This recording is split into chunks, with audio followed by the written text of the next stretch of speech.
Hi everyone, welcome to JR tutorials. I am your friend Rahul Jaiswal. तो दोस्तों, उम्मीद करता हूं कि आप लोगों की हिस्ट्री, पॉलिटिकल साइंस के एग्जाम्स की प्रिपरेशन बहुत ही ज्यादा जबरदस्त तरीके से चल रही होगी, है कि नहीं? तो let me know in the comment section कि कैसा आपका पढ़ाई हो रहा है, क्या क्या पढ़ लिया है आपने, कितनी तैयारी हो चुकी है। तो दोस्तों, यही एक आखिरी दिन है, इसी में जो भी पढ़ना है आप लोगों को पढ़ना है, रिवाइज करना है, क्योंकि अगले दिन आप लोग जा रहे होंगे आप लोगों का पॉलिटिकल साइंस और हिस्ट्री का पेपर लिखने के लिए। तो मेरी तरफ से हमेशा दोस्तों मैं बोलता हूं, मेरी तरफ से all the very best to all my बच्चा पार्टी।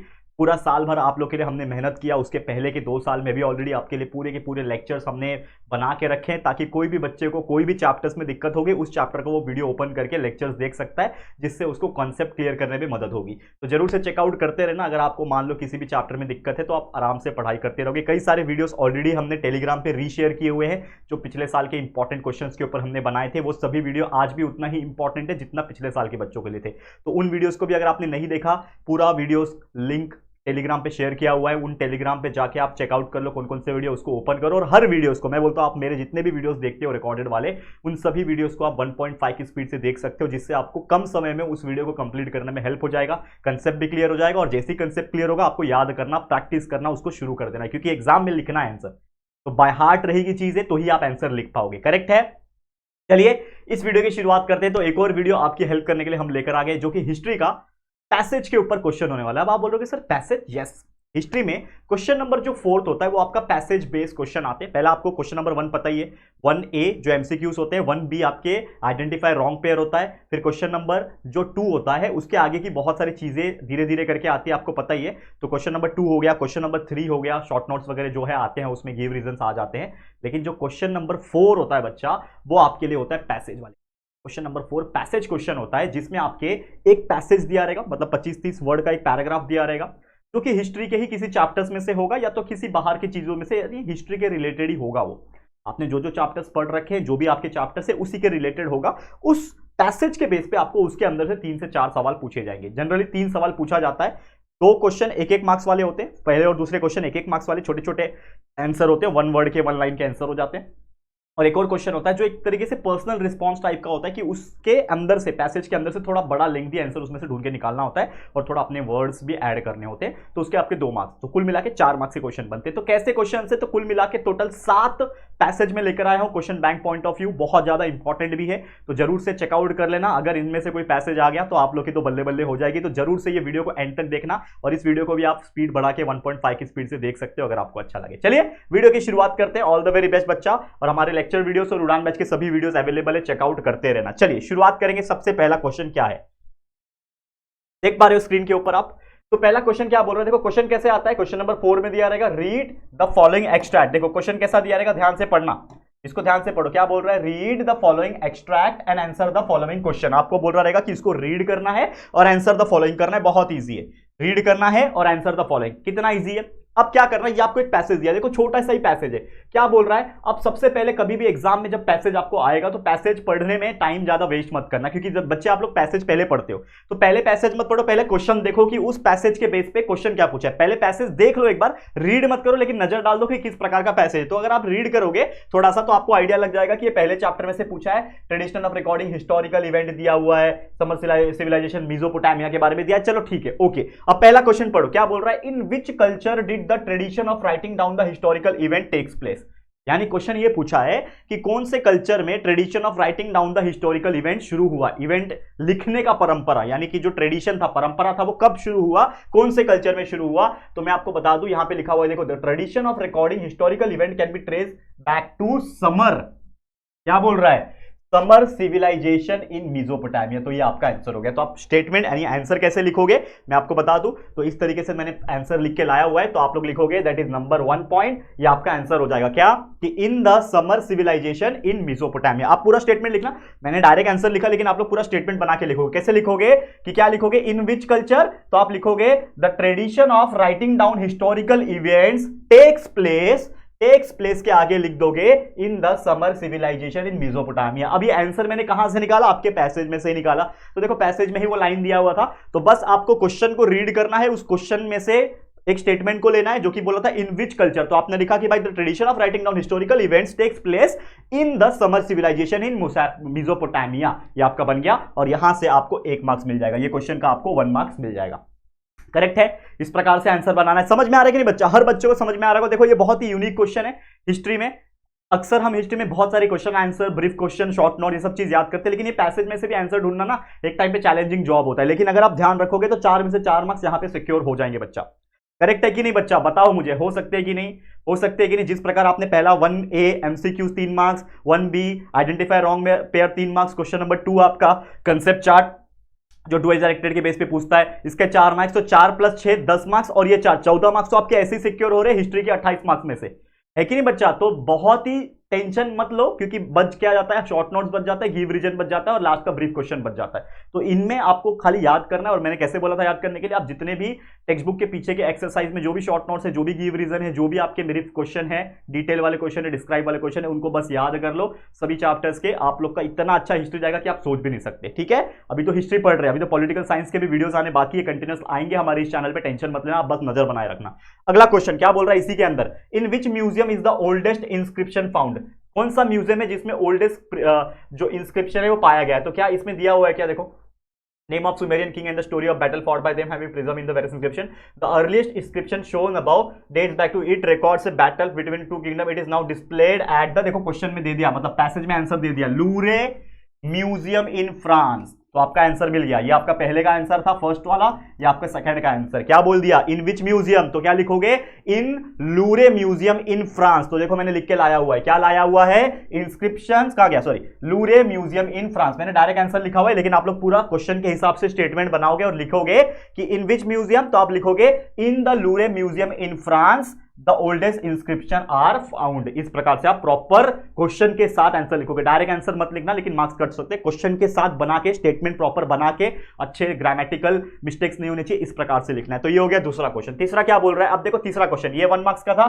ये भी आपका 1 मार्क्स का था, लेकिन ये जो तीसरा क्वेश्चन है ये आपके 2 मार्क्स के होंगे। क्यों, क्योंकि इसमें आपको ऐसे क्वेश्चन पूछे जाते हैं जो जनरली पर्सनल रिस्पॉन्स पे होते हैं, यानी कि इसको पढ़ के आपको क्या समझा, क्या थॉट देना है, इसके ऊपर कुछ ब्रीफ पूछ लेगा। जैसे क्या पूछा है, express your opinion on how the inscription is a source of history, यानी कि इंस्क्रिप्शन एक सोर्स ऑफ हिस्ट्री है, उसमें अपना राय दे दो, अपना थॉट्स एक्सप्रेस करो, अपना ओपिनियन शेयर करो। तो इसमें से बहुत सारी चीजें मिल जाएगी, तो मैंने आपके लिए एक बना के रखा हुआ है यहां पे ऑलरेडी, तो आप देख पा रहे हो क्या लिखा है मैंने, कि inscriptions give contemporary information about the political and the socio economic condition. क्योंकि अगर हम बात करें इंस्क्रिप्शन की, अगर कोई चीज लिखावट में अगर हमारे पास अवेलेबल नहीं है, इंस्क्राइब की हुई कोई चीज नहीं है, तो कैसे पता चलेगा। तो ये कंटेम्पररी इंफॉर्मेशन हमें देता है, किस चीज का, पॉलिटिकल का, सोशियो इंफॉर्मेशन, इकोनॉमिक कंडीशंस का। और as inscription provide important and reliable historical information and hence it is a source of history. इसीलिए हम लोग क्या बोल सकते हैं कि जो इंस्क्रिप्शन है ये भी एक सोर्स ऑफ हिस्ट्री है। तो इस प्रकार से हमने स्टेटमेंट बनाया, और ये सभी स्टेटमेंट आपको इस पैसेज में से ही मिलेंगे। बस ये पैसेज को क्लब करना है, दिमाग में समझ के एक स्टेटमेंट के हिसाब से अपने ओन वर्ड्स में आप बना के लिखो, आपको आराम से 2 में से 1.5 मार्क्स तो मिलना ही मिलना है पक्का।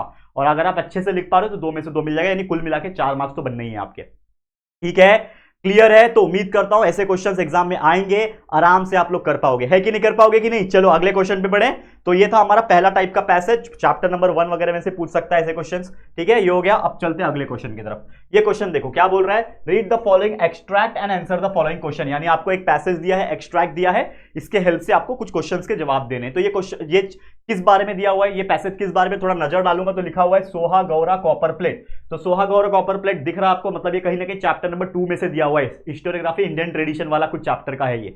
तो क्वेश्चन क्या पूछा है, पहला क्वेश्चन पे नजर डालो, in which state was the Sohgaura copper plate found. तो देखो पहला लाइन में दिख जाएगा, the copper plate was found at the Sohgaura district, क्या बोल रहा है, डिस्ट्रिक्ट गोरखपुर उत्तर प्रदेश। तो आप स्टेटमेंट में आंसर में क्या लिखोगे कि the Sohgaura copper plate was found in Uttar Pradesh. पूरा स्टेटमेंट आप पूरा आंसर लिख सकते हो, गोरखपुर में, डिस्ट्रिक्ट गोरखपुर उत्तर प्रदेश, ऐसा पूरा आंसर आप लिखोगे। तो ये आपका बन गया पहले का आंसर, मिल गया आपको 1 मार्क्स। ठीक है, फाउंड इन कहां, district Gorakhpur Uttar Pradesh. Next, where else can you find the marks found on the Sohgaura copper plate.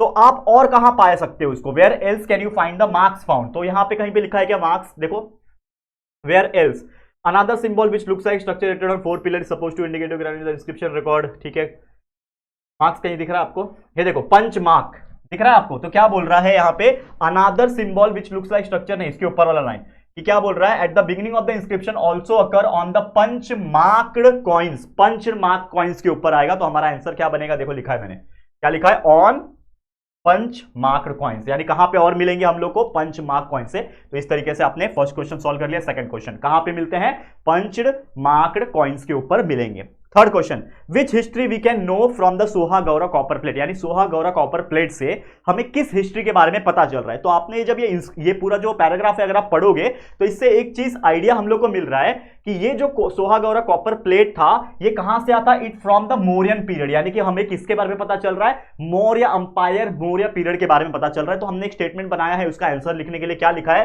कि as the Sohgaura copper plate is suppose to be from, कहां से है स्टेटमेंट, देखो कहां से लिख रहे हैं हम लोग, पैसेज में से लिख रहे हैं ये लाइन हमने पैसेज में से लिया है कि as the Sohgaura copper plate is suppose to be from, कहां पे, मौर्यन पीरियड से है। तो इससे हम लोगों को क्या मिलेगा, we get some information about the political, social economic condition of this period, मतलब मौर्य पीरियड के हमें उसके पॉलिटिकल, उसके इकोनॉमिक, उसके सोशल कंडीशंस के बारे में पता चलेगा सोहा गौरा प्लेट के साथ में। तो इस प्रकार से चीजें लिखनी है। तो पहले क्वेश्चन का 1 मार्क्स, इसका 1 मार्क्स और इसका 2 मार्क्स, कुल मिला के मिल गया आपको 4 में से 4 मार्क्स। तो इस तरीके से क्वेश्चन आएंगे तो आप लोग करोगे पैसेज वाले आंसर, ठीक है। चलो आगे बढ़ जाते हैं, नेक्स्ट क्वेश्चन पे चलते हैं।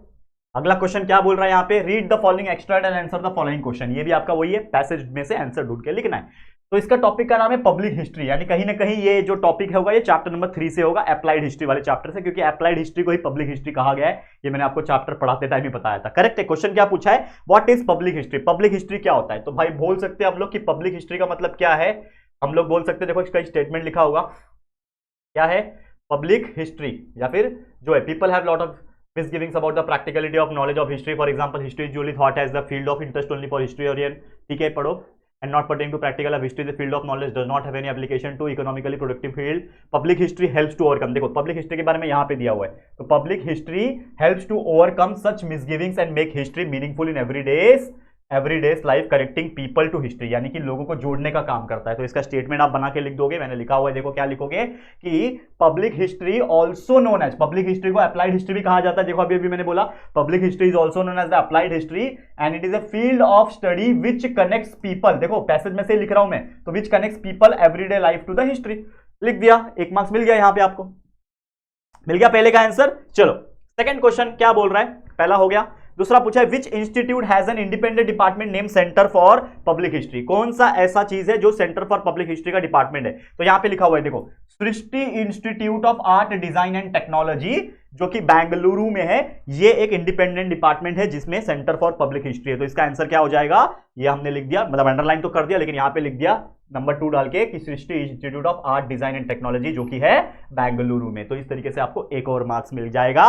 और फिर हम बढ़ेंगे तीसरे क्वेश्चन की तरफ। तो तीसरा क्वेश्चन क्या पूछा है, which are the misgivings about the practicality of knowledge of history. तो ऊपर ही था मिसगिविंग्स वाला, people have the misgivings about the practicality of knowledge, for example history is usually thought of a field, तो आप इस तरीके से लिख सकते हो। तो यहां पे हमने क्या लिखा हुआ है पूरा आंसर कि भाई some misgivings, क्या क्या misgivings है about the practicality of the knowledge of the history, क्या है, तो आर एज फॉलोज करके लिख दिया। पहला पॉइंट लिखा कि हिस्ट्री क्या है, history is usually thought as a field of interest only for the historians and students wishing to pursue higher studies in the subject and not pertaining to practical life, यानी कि मिसगिविंग्स मतलब क्या होता है, यानी कि बोलते हैं ना हम लोग कंफ्यूजन या फिर मिसगाइड करना लोगों को। तो लोगों को क्या लगता है इस अप्लाइड हिस्ट्री के बारे में, पब्लिक हिस्ट्री के बारे में, लोगों को ये क्या लगता है, लोगों को ये लगता है कि वो लोग ऐसा सोचते हैं कि पब्लिक हिस्ट्री या फिर हिस्ट्री सिर्फ हिस्टोरियन के लिए होता है या फिर ऐसे स्टूडेंट्स के लिए होता है जो अपने हिस्ट्री में करियर बनाना चाहते हैं, बल्कि उसका प्रैक्टिकल लाइफ से कोई लेना देना नहीं है। ये गलत फहमी है।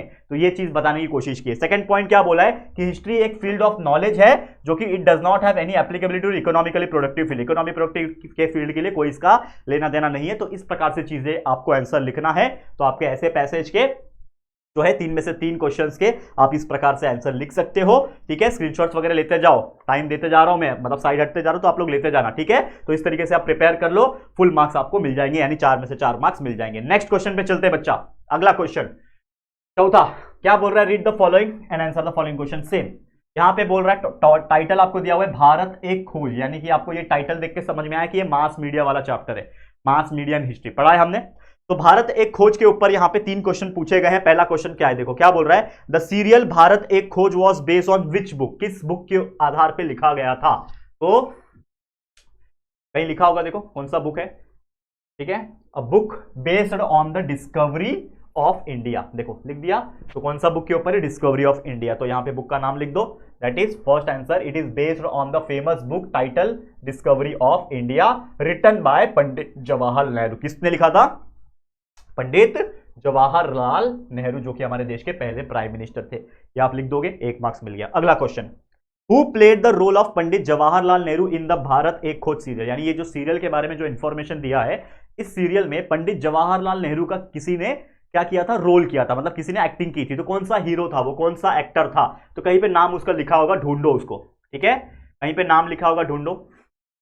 देखो मैं लिखा है क्या, पढ़ो इसको, पूरे पैराग्राफ को पढ़ो, मैं लिख रहा है क्या आपको, ठीक है। देखो यहां पे रोशन सेठ क्या बोल रहा है, देखो Roshan Seth the actor who played the Pandit Nehru's role, यहां पे लिख दिया। तो आंसर हम लोग क्या लिखेंगे, यहां पे आंसर लिख देते हैं हम लोग कि रोशन सेठ ने इसका यानी पंडित जवाहरलाल नेहरू का रोल किया था। हो गया दूसरे क्वेश्चन का आंसर, 2 में से 2 मार्क्स मिल गए आपको। अब तीसरा क्या पूछा है, तीसरा question, why did Bharat Ek Khoj serial was admired in all parts of India, यानी कि ये जो सीरियल है भारत एक खोज क्यों पसंद किया जाता था पूरे इंडिया में। तो इसका जवाब का सवाल का जवाब यहीं पे मिल जाएगा, क्योंकि ये जो है बहुत सारे क्या करता है, it effective reported many aspects of Indian history, Indian history के बारे में, यानी महाभारत के बारे में, वैदिक हिस्ट्री के बारे में, रामायण के बारे में, हड़प्पन सिविलाइजेशन के बारे में, मुगल्स के बारे में, भक्ति मूवमेंट के बारे में, हर एक छत्रपति शिवाजी महाराज के बारे में, हर एक के बारे में इन्होंने इंफॉर्मेशन दी थी उस सीरियल में, और बहुत अच्छी तरीके से प्रोग्राम चलाया था, इसीलिए ऑल इंडिया में लोग उसको पसंद करते हैं। तो हमने आंसर कैसे लिखा खुद से बना के, कि क्या लिखा, this serial presented the history of India from the ancient to modern,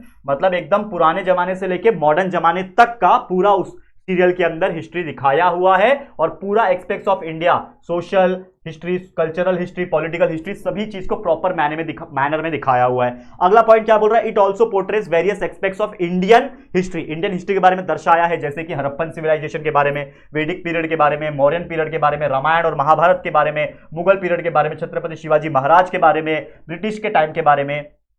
तो ये सभी चीज दिखाने की वजह से, और ये सीरियल ने एकदम प्रॉपर तरीके से पर्सपेक्टिव दिखाया, हिस्टोरिकल पर्सपेक्टिव दिखाया, प्रॉपर प्रेजेंटेशन दिखाया, इसलिए ये इस सीरियल को बहुत ज्यादा पूरे इंडिया में पसंद किया जाता था। तो ये रीजन आपने लिख दिया, जो कि पैसेज में से देख के लिखा है, तो आराम से आपको 2 में से 2 मार्क्स मिल जाएगा, यानी कुल मिला के आपको 4 मार्क्स ऐसे क्वेश्चंस में बन जाएंगे। क्लियर, समझ में आ गया। तो चलो अब हम बढ़ेंगे हमारे अगले क्वेश्चन की तरफ। दोस्तों समझ में आ रहा है, उम्मीद करता हूं आपको बहुत अच्छा लग रहा होगा। ये पैसेज में से आंसर ढूंढ के लिखने वाले क्वेश्चंस को आप आराम से कर पाओगे, कॉन्फिडेंस आपको आ गया होगा।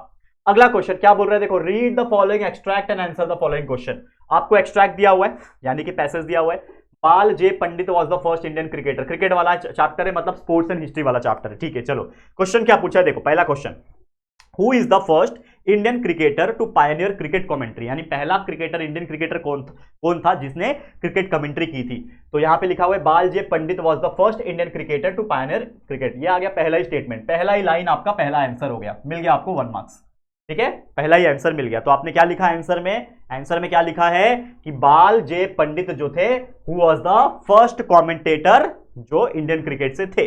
Next, what type of great knowledge does बाल जे पंडित हैव, मतलब कौन सा ग्रेट नॉलेज था बाल जे पंडित के पास।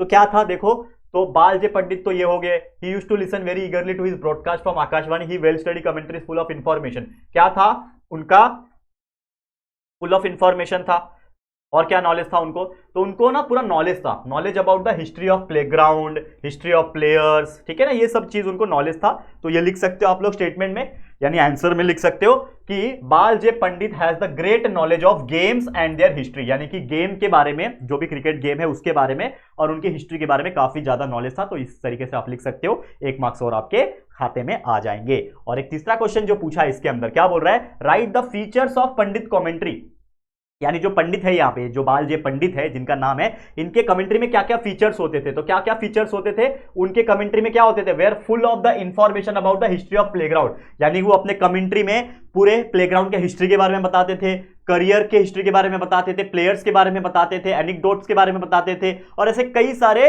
इंफॉर्मेशन, एंटरटेनमेंट वो पास ऑन करते थे। तो हमने उसको पूरा प्रॉपर तरीके से लिया यहां से और एक स्टेटमेंट में कन्वर्ट किया। तो क्या हो जाएगा आंसर पूरा प्रॉपर तरीके से, क्या हो जाएगा आंसर, ये वाला आंसर हो जाएगा। देखो तो द फीचर्स पूछा है ना question, the features of Pandit commentary are as follow. पहला, he give information about the history of game at the time of commentary. तो जब वो कमेंट्री करते थे, at the time of commentary जब वो करते थे, तो कमेंट्री करने के दौरान वो पूरा हिस्ट्री के बारे में, मतलब गेम के हिस्ट्री के बारे में और प्लेयर्स के हिस्ट्री के बारे में बताते थे।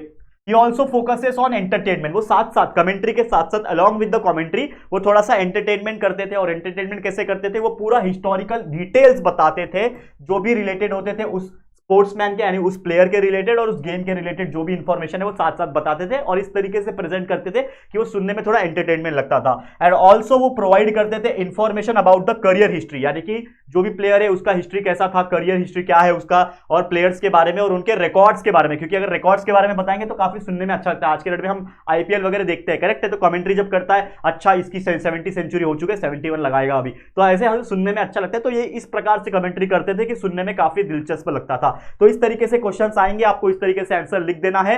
फुल मार्क्स आपको 4 में से 4 इस टाइप के क्वेश्चन के अंदर मिल सकेंगे। क्लियर, समझ में आ गया बच्चा? यहां तक तो क्लियर हो ही गया होगा, उम्मीद करता हूं। चलिए आखिरी कुछ क्वेश्चन है उसको भी हम लोग फटाफट से देख लेते हैं। चलो क्या क्वेश्चन है, read the following extract and answer the following question. Same आपको एक पैसेज दिया हुआ है यहां पे पूरा लंबा चौड़ा, जिसका नाम है N unusual village of books, यानी कि एक ऐसा गांव है जो बुक्स बहुत ज्यादा प्रेफर करता है पढ़ना।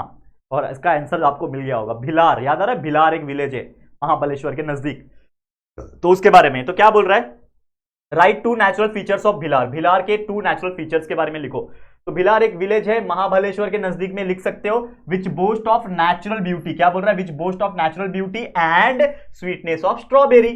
तो आप लिख सकते हो कि भाई 2 नेचुरल फीचर क्या है उसके, तो आपने लिखा the 2 natural features of Bhilar are boast of natural beauty, और दूसरा लिख दिया स्वीटनेस ऑफ स्ट्रॉबेरीज, लिख दिया, 1 मार्क्स आपको मिल गया है कि नहीं? कितना इजी था।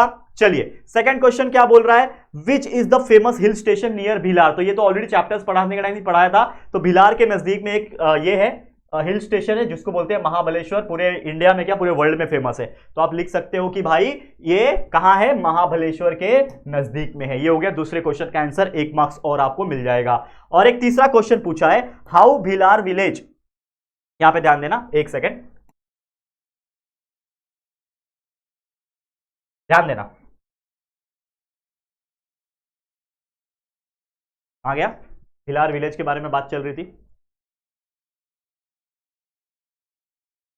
देखो ध्यान देना क्या बोल रहा है, हाउ भिलार विलेज आ गया, हाँ, how Bhilar village adds to the reading culture of Maharashtra, यानी कि रीडिंग कल्चर महाराष्ट्र में क्या योगदान दे रहा है भिलार विलेज। तो भिलार विलेज क्या है, देखो अगर आप देखोगे तो भिलार विलेज क्या होता है, हर हाउस होल्ड विलेज जो है मेंटेन करता है एक लाइब्रेरी, ताकि जो भी टूरिस्ट अगर आते हैं वो वहां से पढ़ सके। और महाराष्ट्र स्टेट गवर्नमेंट ने ना इन्होंने एक स्कीम भी निकाला है, ये स्कीम निकाला है ताकि जो लोग हैं वो आके बुक पढ़ सके और एक्सेलरेट कर सके एक रीडिंग कल्चर मूवमेंट एक शुरू हो सके, ताकि जो भी टूरिस्ट आते हैं वो रीडर बन सके और जो भी मराठी लिटरेचर है, चाहे वो पुराने हो चाहे नए हो, नए ऑथर द्वारा लिखा हो, जो संत द्वारा लिखा हो, उन सभी का चीज को पढ़ के और इंफॉर्मेशन गैदर कर सके। तो हमने इसको प्रॉपर तरीके से लिखा हुआ है। कैसे लिखा हुआ है देखो ध्यान से, क्या बोल रहा है, Maharashtra government has implemented this scheme with a view to accelerate reading culture. क्या करने के लिए, to accelerate reading culture movement for the reader tourist. किसके लिए, रीडर टूरिस्ट के लिए, ताकि वो एंजॉय कर सके the beauty of Marathi literature,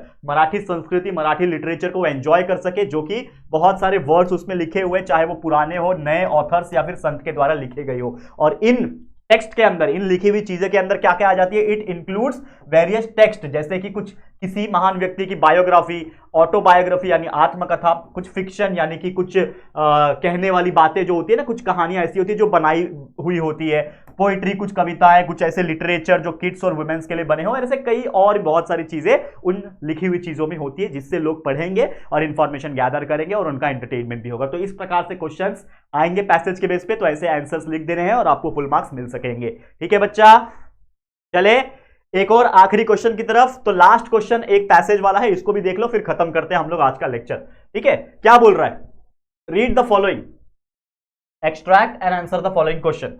read करना है और आंसर द फॉलोइंग करना है। क्या है, N unusual village of books. ये तो पढ़ लिया ना भाई, ये तो पढ़ लिया ना, ठीक है। हाँ, यहां पे ध्यान देना है, अनयूजुअल विलेज ऑफ बुक्स। हाँ, ये देखो स्टेटमेंट जो है ना, ये अनयूजुअल जो है ये इन्होंने गलत लिख दिया है, ये यहाँ पे नहीं आएगा, ये इन्होंने गलत लिख दिया। यह छत्रपति शिवाजी महाराज के बारे में है ना, ये जो है ये छत्रपति शिवाजी महाराज के बारे में, तो ये इन्होंने गलत लिखा हुआ है यहाँ पे, ये हमने स्क्रीनशॉट लिया हुआ था तो उसमें गलत हो गया था, लेकिन कोई बात नहीं, अब हमने इसको करेक्ट कर दिया बच्चा, कोई दिक्कत की बात नहीं। तो यहां से आपका जो पैसेज शुरू हो रहा है किसके बारे में, छत्रपति शिवाजी महाराज वास्तु संग्रहालय के बारे में है, जो हमने पढ़ाया था आपको मुंबई में है ना, तो उसके बारे में। तो क्वेश्चन क्या पूछा है देखो, when was the prince of Wales museum of western India establish, कब एस्टैब्लिश हुआ था, तो ये एस्टैब्लिश हुआ था दोस्तों 1904 में, दिख रहा है यहां पे 1904 में। तो यहां पे हम लोग आंसर लिखेंगे, क्या आंसर लिखेंगे कि it is establish in 1904 CE, जो आपके पैसेज में दिखा है वही लिख दिया बस 1904 सीई में। नेक्स्ट क्वेश्चन है, in which style the building of the museum is build, यानी ये बिल्डिंग को कौन से स्टाइल में बनाया गया है, तो ये बनाया गया था, वैसे मुझे याद है इसका आंसर क्या आएगा, लेकिन फिर भी मैं आपको ढूंढ के दिखाता हूं, वो है दोस्तों इंडो गोथिक स्टाइल। तो कहीं पे होगा देखो पैसेज में इंडो गोथिक स्टाइल, यानी कि ये अंग्रेज लोग ने बनाया था और उस टाइम पे जो स्टाइल चलता था वो इंडो गोथिक चलता था। हमारा जो CSMT रेलवे स्टेशन है वो भी इंडो गोथिक स्टाइल से ही बनाया हुआ है। तो देखो यहाँ पे लिखा हुआ है the museum is built in Indo Gothic style, देखो यहाँ पे लिखा हुआ है, तो ये म्यूजियम को बनाया गया है इंडो गोथिक स्टाइल द्वारा। देखो क्वेश्चन इंडो गोथिक स्टाइल दिख रहा है आपको, तो ये वाला हमने लिख दिया आंसर, इंडो गोथिक स्टाइल में बनाया। और एक तीसरा क्वेश्चन जो 2 मार्क्स के लिए पूछ सकता है ऐसे पैसेज में से, जो कि ये क्या बोल रहा है, डिस्क्राइब करने, अभी ऑब्वियसली 2 मार्क्स दे रहा है मतलब डिस्क्राइब तो पूछेगा ना, तो describe the feature of Chhatrapati Shivaji Maharaj Vastu Sangrahalaya, यानी ये जो म्यूजियम है छत्रपति शिवाजी महाराज वास्तु संग्रहालय, जो म्यूजियम है इसके बारे में कुछ फीचर्स बताओ। तो क्या क्या चीजें हैं हम बता सकते हैं, जैसे कि ये जो है ये इंडो गोथिक स्टाइल से बनाया हुआ है, ये एक status of the grade 1 heritage building है, क्योंकि देखो हर एक को एक स्टेज दिया जाता है, यूनेस्को के वर्ल्ड हेरिटेज साइट में भी शामिल हुआ था। इसके अंदर लगभग 50,000 से ज्यादा एंटिक्विटीज प्रेजेंट है एंड लगभग 3 हिस्सों में डिवाइड किया गया, 3 कैटेगरीज में, arts, archaeology and natural history. तो उसी हिसाब से आप थोड़ा अपने मन का सेंटेंस प्रॉपर वर्डिंग्स के साथ मैच करके एक सेंटेंस बना सकते हो। क्या है देखो क्या बनाया मैंने कि the features of Chhatrapati Shivaji Maharaj Vastu Sangrahalaya are as follows. क्या है पहला point, the building is built in Indo Gothic style. तो पहला स्टेटमेंट में लिखा कि ये बिल्डिंग बनाई गई है इंडो गोथिक स्टाइल द्वारा एंड उसके अंदर एक स्टेटस दिया गया है, उसको एक स्टेटस दिया हुआ है grade 1 heritage building in Mumbai. Mumbai के अंदर ग्रेड 1 हेरिटेज बिल्डिंग है जो कि गवर्नमेंट के द्वारा इसको प्रस्तुत किया गया है। सेकंड पॉइंट में लिखा कि ये जो म्यूजियम है इसके अंदर लगभग 50,000 से ज्यादा एंटिक्विटीज प्रेजेंट है, जो कि 3 कैटेगरीज में डिवाइड करके रखा हुआ है। कुछ ऐसे होंगे जो आर्ट्स के ऊपर डिपेंडेंट होंगे, कुछ ऐसे होंगे जो आर्कियोलॉजी वाले होंगे, कुछ ऐसे होंगे जो नेचुरल हिस्ट्री को रिप्रेजेंट करते होंगे। तो इस प्रकार से हमने इस पूरे पैसेज के आंसर्स को इस प्रकार से 3 क्वेश्चंस के 3 आंसर लिख दिए हैं। तो उम्मीद करता हूं कि ऐसे क्वेश्चंस पैसेज के बेस पे आएंगे तो भी आप आराम से कर पाओगे। तो ले लो स्क्रीनशॉट। तो दोस्तों मैं आपको बताना चाहता हूं फिर इसी के साथ ये पूरे के पूरे पैसेजेस जो पूछ सकते हैं, जो क्वेश्चन बैंक में थे आप लोग के, वो सभी चीज हमने यहाँ पे आपको पढ़ा दिया है। उम्मीद करता हूं ये आपको बहुत ज्यादा हेल्प करेगा और कहीं ना कहीं इन 7 में से अगर कोई एक भी पूछ लिया तो हमारा काम बन जाएगा। तो उम्मीद करता हूं कि यार इसमें से चीजें पूछ ले, बहुत अच्छा लगेगा। लेकिन आपको जैसा मैंने बोला कि आपके स्टडीज पे कॉन्सेंट्रेशन बनाए रखना है। आपके लिए हम हार्ड वर्क कर रहे हैं, कंटिन्यूअसली डेडिकेशन के साथ मेहनत करके वीडियोज बना रहे हैं और अपलोड कर रहे हैं। तो आप लोग का काम है बस अच्छे से वीडियोज देखो और पढ़ाई करते रहो, ठीक है। तो दोस्तों इसी के साथ इस वीडियो को मैं एंड करता हूं। ये वीडियो आपको कैसा लगा है दोस्तों जरूर से कमेंट करके बताना, और अगर आपको ये वीडियो पसंद आया है तो प्लीज इस वीडियो को लाइक कर देना, शेयर कर देना, जितना हो सके शेयर करना, और पहली बार आए हो चैनल पे तो फटाफट से यार हमारे चैनल को सब्सक्राइब भी कर देना, ठीक है दोस्तों। तो चलो जल्दी मिलेंगे फिर एक और नई वीडियो में, तब तक के लिए thank you and good bye.